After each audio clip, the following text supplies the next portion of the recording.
Hello there, and welcome back to All Church Sunday School. It is such a pleasure to be back with all of you again as we creep nearer and nearer our 1-year anniversary of doing this show. And that anybody besides our relatives is watching this is just miraculous to me. We're very thankful. Thank you so much. Very thankful for everyone that continues to tune in, whether it's at 10 a.m. on Sunday mornings or Sunday afternoons or midweek. Whenever you have time to watch the show, we are thankful that you are here with us, our virtual Sunday school class. We once again heard from so many people last week after our very interesting conversations that we had. And I know that for you, this has always kind of been an exercise, Renee, in remembering kind of your theological journey. And you got to have more of those conversations this week.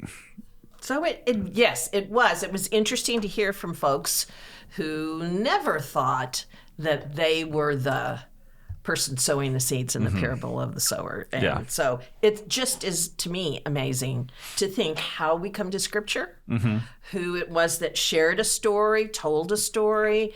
I think this is almost a part of the living word for me, too, is that these texts, as familiar as they may seem, always meet us where we are.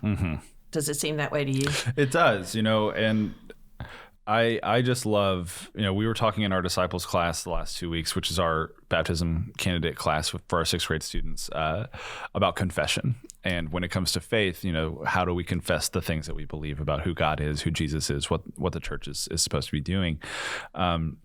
But we talked a lot about how when we start to get into community and have those conversations together, that really allows us to unearth things about God that we might not have recognized before.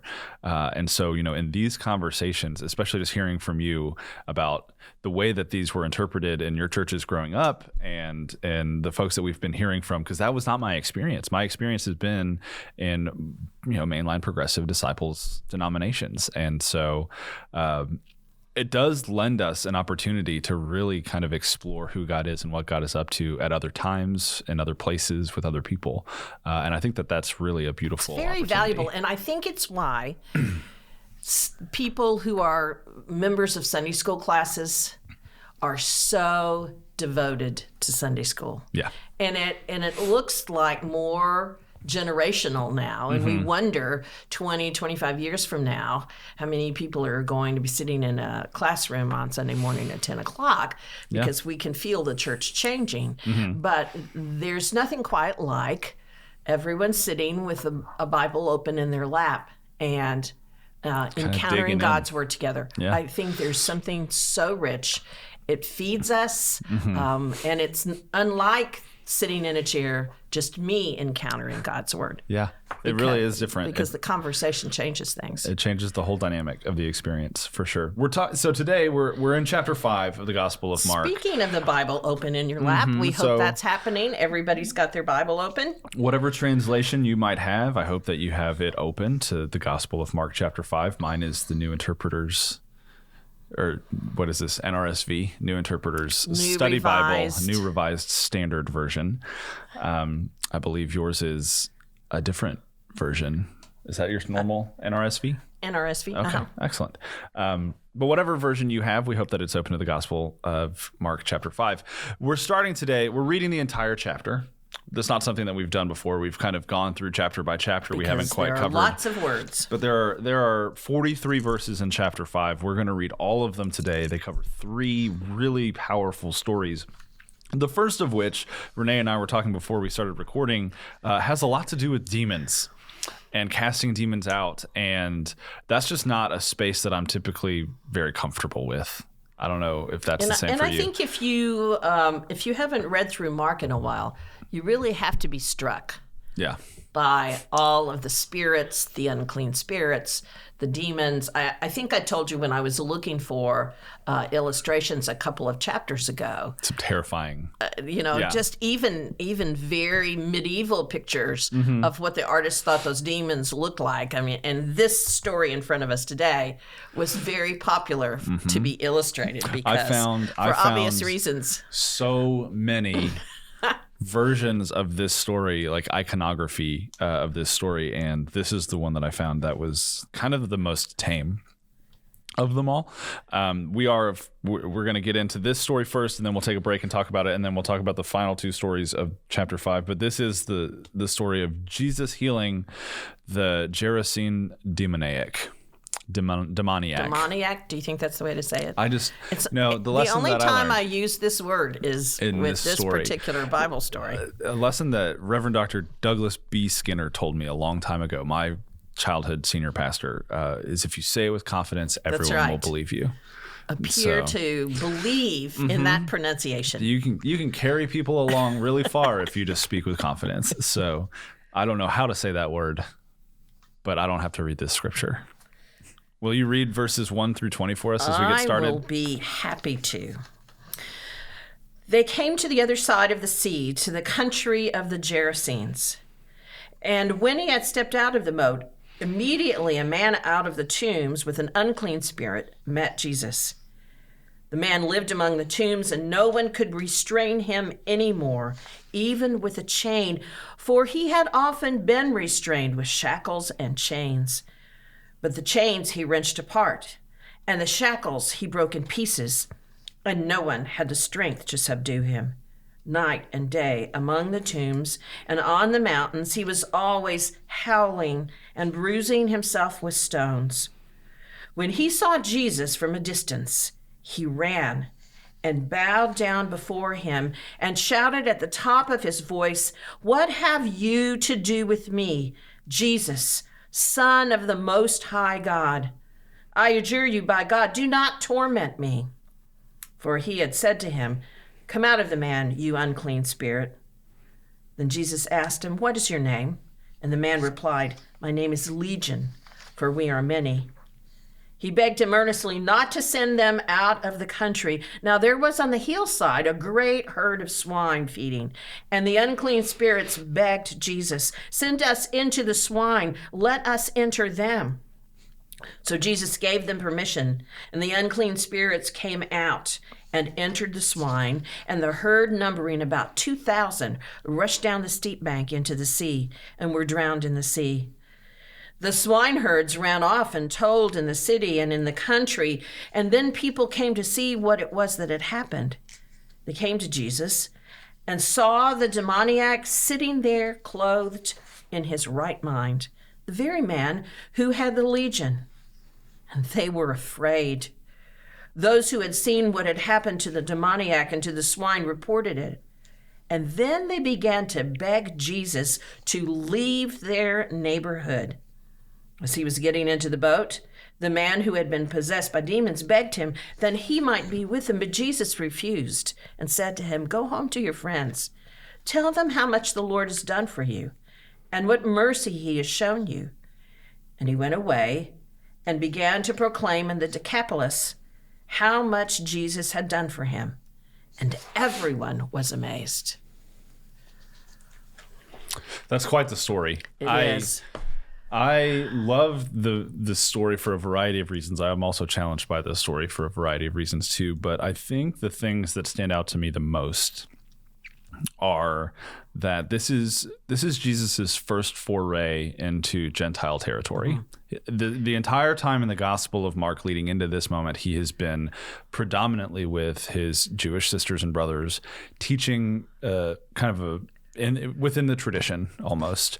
And that's where we see him challenged by the scribes and the leaders. That's where we see him really start to gain popularity and a large following. And now he has ventured out to a group of people who maybe have heard of him, maybe have not, but a group of people who really do not mix with Jewish people at all. Gentiles really is just kind of the base word for non-Jewish people at the time.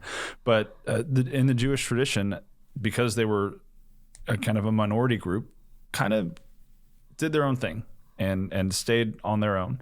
And so this is a really interesting first foray for Jesus into Gentile territory.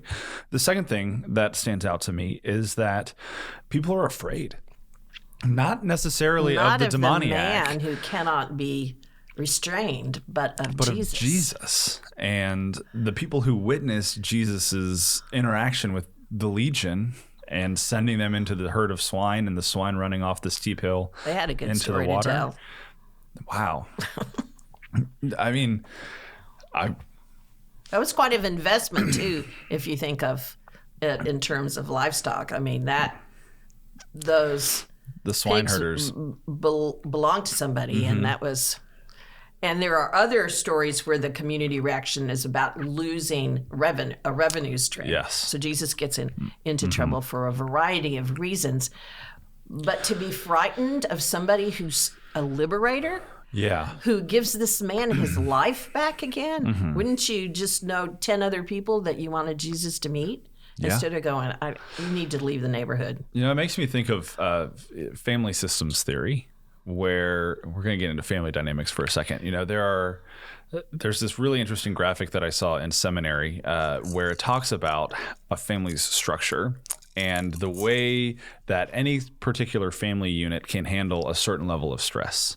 And when the stress level moves above or below that stress line too far, the whole family unit really, even subconsciously, starts to do whatever it takes to get that kind of back at the level that they're comfortable with, which is why a lot of times we see families who have someone who has an addiction or some sort of struggle.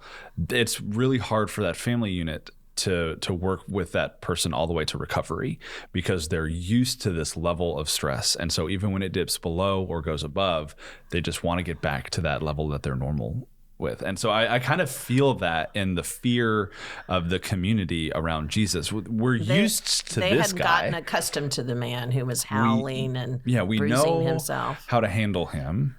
And now, first of all of our swine are in the ocean now, so thanks, Jesus. We appreciate that. But who are you to come in here and do this thing? It's really interesting to me. Which would have looked like, I suppose, magic or a trick to come and see that man, to come back to the scene and see that man they have never known to be perfectly at ease and dressed. And yes, it threw everything out of whack for that community.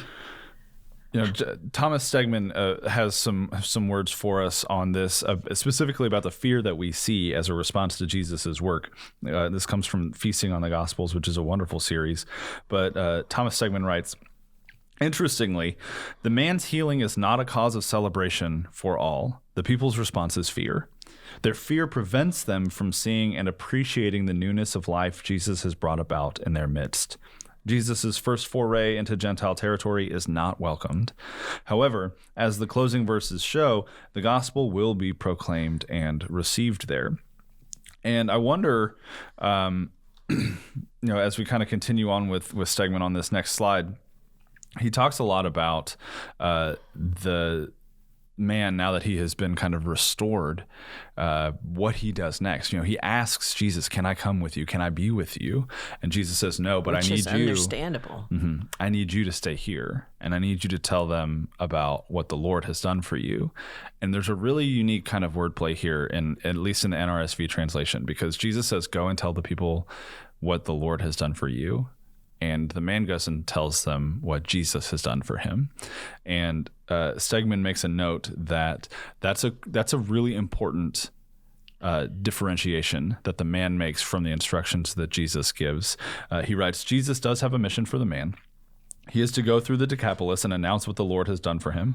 The man does just that. But in making this proclamation, the man prepares the way for Jesus' later ministry in Gentile territory. By bearing witness to the mercy shown to him by God through Christ, the healed man serves as a model for Christians of every time and place. This is almost like our Gentile version of John the Baptist. Jesus's first introduction to the Gentiles does not go well, but this person is really kind of going to break the ice a little bit. It's interesting to me. It's very interesting. It makes me also think of the woman at the well. Yes. The person whose life has changed because of an encounter with Jesus. What did they do with that information? Yeah. Now, Jesus was always telling the disciples, don't say anything to anybody, but this is the first time I think that Jesus has said, go and tell. It's one of the very Isn't first. It's one of the very first. Mark. And even in this chapter, as we encounter these next two stories, we're going to see that that's not a full. Jesus hasn't fully made that shift into going and telling everyone yet. But I wonder if, because this is a group that is outside the Jewish tradition, and Jesus seems to understand that his work is not for any specific group of people, that he might need a little bit of help getting his message to groups who are unfamiliar with Jewish tradition. And so that's why he has a specific task for this man. There's another really interesting aspect to this story that we're going to put a pin in and then read our next two stories. And that is, the work that Jesus does here really, part of what he says is go and be with your friends and be with your people that this man has not been able to see for a long time. And Jesus does some significant work here in restoring a person's relationship with community and thus restoring the community itself. You talk about family systems, you talk about community systems too. And when a piece is missing from a community or has been taken away, that community shifts and changes. And then when that piece is reintroduced again, there might be, a new kind of feeling of wholeness back in that space. But I think that's a good observation. Yeah, a feeling of things being righted. Mm-hmm. Jesus is doing some interesting work here in Gentile territory. But let's go to our next couple stories here. And if you'll just once again take a deep breath, Renee, and read about 22 more verses. 22 more verses. 43 verses in an ACSS. That's got to be a record. Right? Yes. I think this is a record. When Jesus had crossed again in the boat to the other side, a great crowd gathered around him. He was by the sea. Then one of the leaders of the synagogue named Jairus came, and when he saw him, fell at Jesus' feet and begged him repeatedly, "My little daughter is at the point of death. Come and lay your hands on her so that she may be well and live." So Jesus went with him. And a large crowd followed him and pressed in on him. Now there was a woman who had been suffering from hemorrhages for 12 years. She had endured much under many physicians and had spent all that she had, and she was no better, but rather grew worse. She had heard about Jesus and came up behind him in the crowd and touched his cloak, for she said, "If I but touch his clothes, I will be made well." Immediately, her hemorrhage stopped, and she felt in her body that she was healed of her disease. Immediately aware that power had gone forth from him, Jesus turned about in the crowd and said, "Who touched my clothes?" And his disciples said to him, "You see the crowd pressing in on you. How can you say, 'Who touched me?'" But Jesus looked around to she who had done it. The woman, knowing what had happened to her, came in fear and trembling, fell down before Jesus and told him the whole truth. He said to her, "Daughter, your faith has made you well. Go in peace. Be healed of your disease." While Jesus was speaking, some people came from the leader's house to say, "Your daughter is dead. Why trouble the teacher any further?" But overhearing what they said, Jesus said to the leader of the synagogue, "Do not fear, only believe." He allowed no one to follow him except Peter, James, and John, the brother of James. When they came to the house of the leader of the synagogue, he saw a commotion, people weeping, wailing loudly. When Jesus had entered, he said to them, "Why do you make a commotion and weep? The child is not dead, but sleeping." And they laughed at him. Then Jesus put them all outside and took the child's father and mother and those who were with him and went in where the child was. He took her by the hand and said to her, "Talitha cum," which means, "Little girl, get up." And immediately the girl got up and began to walk about. She was 12 years of age. At this they were overcome with amazement. Jesus strictly ordered them that no one should know this, and told them to give her something to eat. Very practical at the end. I like that. She's alive again. Give her a snack, please. This girl is hungry. Mm-hmm. Dying has to be a tough experience. You wake up from that, you probably are pretty hungry. It's amazing to me to think about people laughing when Jesus said, she is asleep. But if they had witnessed her breathing her last, they were already in the process of grieving. Yeah. They had gotten a little ahead of themselves, but to think that was the cause for laughter, to be laughing at Jesus. How many times in Scripture are people laughing at Jesus? Not frequently. That doesn't happen very Very much. infrequently. I think it happens several times throughout the crucifixion experience. In a mocking sort of way. In a kind of a mocking way. Or people are laughing at the folks that are mocking Jesus. But unless Jesus is doing stand-up comedy, we don't in the background. Jesus isn't laughter. Being laughed at a whole lot. But this is we have the story of Legion being driven out of this man, and Jesus instructs the man to go and tell everyone in the Decapolis, like this huge city, go tell everyone what the Lord has done for you. And then here, strictly ordering people that no one should know this. No one should know what he's done. Which is the more familiar instruction for Jesus, at least in Mark's gospel. But he's back again in his kind of familiar territory with people who understand Jewish tradition. Trying to manage the celebrity, managing growing celebrity fame and problem. Maybe even understanding that what he is here to do is going to maybe cause more turmoil in some communities than in others. And so maybe just kind of mitigating is almost like disaster response.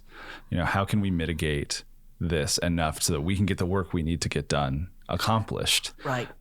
Without turning the entire boat upside down too early. It seems like he's really got an awareness of how he needs to manage different communities at this point in time. Public relations. Yes. 101 PR genius. By Jesus. Marketing at its finest in the first century. We see, I love that, and so many people have written about these two stories and the way that they are kind of worked in to one another. With Jesus very much, he gets on a boat, he goes across, heals a man, comes back across the boat again, and as soon as he gets off the boat, there is Jairus waiting, saying, my daughter is ill, I need you to come right away. He goes, and as he's going, crowd around him, right, back with his people, right, getting the people touching him, trying to get close, very celebrity style, and then the power goes out because one person touches him with a very specific intent. And I love the disciples' response. What do you mean kidding? One person touched you? Jesus, there are like 40 people touching you right now. But just this break that to me is so representative of just kind of ministry, where we have specific things that we are going and doing, and we have our plans and we have all the stuff and we know where we need to be, and then something else comes. And we don't really even recognize it sometimes until it has grabbed our robe to say, oh, this is what I need to be doing right now in this moment. This is where God needs me right now. But just this kind of beautiful break that as Jesus is on the way to do something incredible, he does something incredible. Healing happens in all kinds of ways. Yes. All kinds of ways. In this one chapter of Mark, all kinds of forms of healing. Yes. And in this healing of the woman with the hemorrhaging, there are a couple really powerful some really powerful things that come out of that. And it kind of goes back to this restoring connection to community idea with the man in our first story in chapter 5. Because if we know our Hebrew Bible, and we know the texts in Leviticus about cleanliness and uncleanliness, we know that a woman who has been hemorrhaging for 12 years has been unclean. She's been very isolated. For a long time, which means, yes, that she's been isolated for a really long time. Touching someone who was deemed unclean made you unclean. So this point of contact where she's risking a lot. She's being so bold. By touching Jesus. But what does she have to lose? Nothing at this point. I mean, we see that she's exhausted all of her resources. She's out of money. She's out of money. Doctors. She's out of doctors. She's tried everything. And so, Jesus calls it faith. At the end of the day, if everything else is gone, do you still have your faith? I think this woman is a beautiful example of that. I love the way he speaks to her daughter. Yeah. What an honor faith for has that made you well. to honor her in that way. Yes. Matthew Ringe has this to say about her specifically. He says, Mark's story of the woman with a flow of blood sandwiched in the middle of the story of Jairus' daughter presents Jesus as a healer who integrates people more fully into community. The primary effect of Jesus' healing is thus not personal, but social. In restoring persons to full community, he restores the community as well. We see that with the daughter as well. This whole group is grieving her loss, and then, her life being restored obviously restores that community. The man being restored to his community across the lake. This woman being able to re-enter community now after her healing. That makes a connection for me with the story of who is my mother, who are my brothers. Yes. This idea of a new community, that community would be so essentially important to the work that Jesus is doing. It is. It's critically community important. in many forms, perhaps. And on the other side of the sea, community was kind of what he disrupted. Yes.